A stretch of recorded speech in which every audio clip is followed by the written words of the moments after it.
Kung iniisip mo na sapat na ang kita sa crypto, maghanda ka dahil si Solana ay may potensyal na tumaas po ng hanggang 1,734%. Oo, tama ang narinig mo. Ang bullish na pattern na nakita po sa chart ni Solana ay nagsasabing posibleng umabot ito sa presyong $4,000 mula po sa kasalukuyang presyo nito na nasa $219. Ay, ang tanong ay paano nga ba mangyayari ito? Kaya yan po ang siyang ating pag-uusapan sa video na ito. Pero bago po tayo magpatuloy, ay nais ko lamang po munang bigyang linaw ang aking disclaimer kung saan ang nilalaman po ng video na ito ay hindi po ito isang financial advice. For education and information purposes lamang po ang layunin nito. Ayan, umpisahan po natin dito sa kung ano nga ba ang cup and handle pattern. Ayan. Sa technical analysis ng crypto market ay mahalaga po ang mga patterns kasi ito po ang nagbibigay ng ideya sa mga posibleng galaw ng presyo.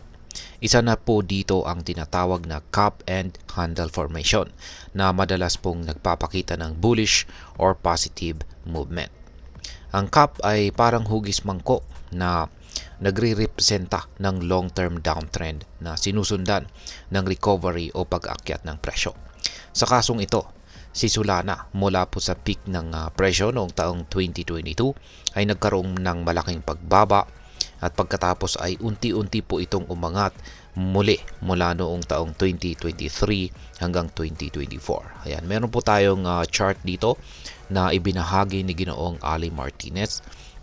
Ayan, na nagpapakita po sa nabuong cup and handle formation. Ayan.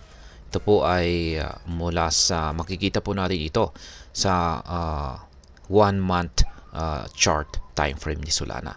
Solana USDT trading pair. Ngayon ang handle naman ay ang bahagi po ng pattern kung saan po nagkaroon ng consolidation o pagsasama-sama ng presyo sa isang particular na price range bago po ito mag-breakout. Dito po sa kaso ni Solana, ang consolidation zone ay nasa pagitan po ng presyong $120 hanggang $250. Pagkatapos po ng consolidation, kung magpapatuloy ang momentum, ito na po ang magiging signal ng posibleng breakout na magdadala ng kanyang presyo pataas at posibleng umabot sa presyong $4,000. Ngayon ay bakit po mahalagang pagtuunan ng pansin ang potensyal na pagtaas? Ayon po sa analyst na si Ginoong Ali Martinez, kung magtutuloy-tuloy po ang bullish momentum na ito, malaki ang posibilidad na maabot ni Solana ang price targets na tinatayang nasa $670, $2,236 at ang pinakamataas na $4,000. Sa madaling salita, ang presyo po ni Solana ay posibleng tumaas ng 1,734% mula sa kasalukuyang presyo nito na $218. Sa isang typical na scenario, para maabot po ang $4,000 na presyo, nangangailangan po si Solana ng isang matinding pag-akyat sa kanyang presyo. Kaya kung ikaw po ay isang Pinoy crypto investor, hindi ito simpleng balita lamang. Maaaring magbukas po ito ng malaking oportunidad para sa isang napakalaking kita. Ngayon ay ano naman po ang potensyal ng Solana network para sa taong 2025. Ayan. Bukod po sa bullish technical patterns ay may mga external factors din na sumusuporta po sa positibong outlook ni Solana. Ayon po sa Bitwise Investment Team, marami pang mga serious projects ang lilipat kay Solana sa mga susunod na taon. At ito ang siyang magtutulak ng presyo ni Solana na umabot hanggang sa presyong $750 sa taong 2025. Ang isang halimbawa ng mga project na patuloy po na lumalago sa network ni Solana ay ang Render. Yan, Render. Makikita natin dito ang patuloy na interest at paglago ng mga developers sa platform ni Solana. Hindi lamang po sa meme coins kundi pati na rin sa mga advanced applications at saka use cases.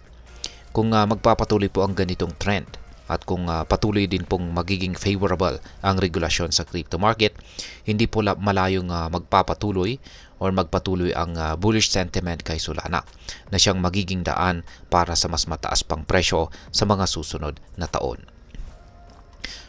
Ngayon ay paano naman po nakakaapekto ang staking sa paglago ni Solana? Yan, isa pang magandang indikasyon na malusog ang ecosystem ni Solana ay ang staking activity nito. Sa simpleng salita, ang staking ay isa po itong proseso kung saan ang mga holders ng Solana tokens ay inilalagay ang kanilang Solana sa isang staking pool upang kumita ng rewards. Ang activity na ito ay isang magandang senyalis ng network confidence. Kumbaga, ang mga tao ay nagtitiwala kay Solana. Naglalagay sila ng kanilang tokens upang kumita. Hindi lamang para mag-hold ng passive investment. Ayan. At meron po tayong chart dito na ibinahagi po ng Solana Staking Dune. Ayan, nakikita natin dito na ayan nga, tumataas yung kanyang chart dito. Ngayon, ang bilang po ng mga naka-stake na tokens kay Solana ay lumampas na po sa 400 million SOL nitong December 2024. Habang tumataas po ang halaga ng Solana ay tumataas din po ang halaga ng naka-stake na tokens kung saan ay malapit na po na mag $100 billion. Ang mga datos na ito ay nagpapatibay na maraming investors ang nagmimistulang long-term holders kung saan ay nagpapakita po ng malalim na tiwala sa technology at sa magiging future ni Solana.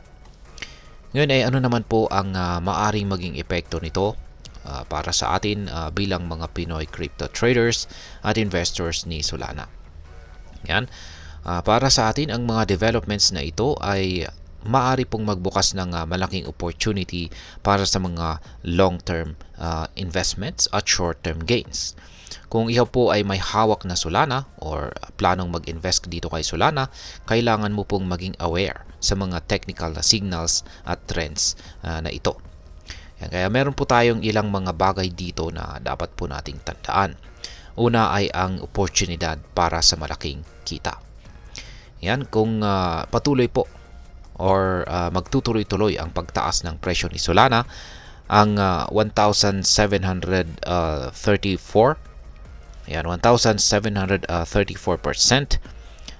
na potential surge ay tiyak na magbibigay po ito ng malaking kita para sa mga investors na pumasok sa tamang panahon. Kaya kung meron ka pong hawak na Solana, maaari pong magdesisyon kang mag-hold or magbenta sa mga target price levels na ibinahagi ni Ginoong Ali Martinez. Pangalawa ay ang pag-iingat at tamang timing. Habang ang technical patterns po ay nagpapakita ng positibong pananaw, laging may kasama pong risk sa mga paggalaw ng presyo sa crypto market. Kaya dapat pong mag-ingat at magplano ng mabuti. Ang pagkakaroon ng diversified portfolio at tamang risk management strategies ay importante upang hindi ka po magkasunod na or makaranas ng sunod-sunod na talo kapag may biglaang pagbaba. Ang pangatlo ay ang pagkakaroon po ng tiwala sa blockchain. Ang mga signs na tuloy-tuloy na innovation at adoption sa Solana Network ay nagpapakita na hindi lamang ang presyo ang pwedeng tumaas, kundi pati na rin ang overall value ng blockchain. Ang patuloy po na pagdami ng mga projects sa network ay nagpapakita ng tiwala mula sa mga developers at saka users. Ngayon ay ano naman po ang aking masasabi tungkol dito? Ayan. Tulad po ng aking nasabi, ang Solana ay isang cryptocurrency na may malaki at patuloy na potensyal sa mga susunod na taon. Ang bullish patterns, pati na rin ang patuloy na advancements sa network at ecosystem ay nagsasabi ng isang promising future para dito. Ngunit tulad ng ibang crypto investments, kailangan po ng maingat na pagsusuri at strategic planning para ma-maximize ang mga benepisyo mula sa mga ganitong opportunities. Sa ngayon, ang mga Pinoy traders ay dapat pong maging handa sa mga mabilis na pagbabago ng market. Dapat po tayong mag-monitor ng mga technical indicators at maghanda kung kailan papasok at lalabas sa market. At ayan, Hanggang dito na lamang po tayo sa video na ito. Sana po ay inyong nagustuhan ang aking paliwanag sa video na ito. Kung inyo po itong nagustuhan, pag-click lamang po ang like button nito. Marami pong salamat sa panonood. Ingat po tayo lagi at God bless po sa ating lahat.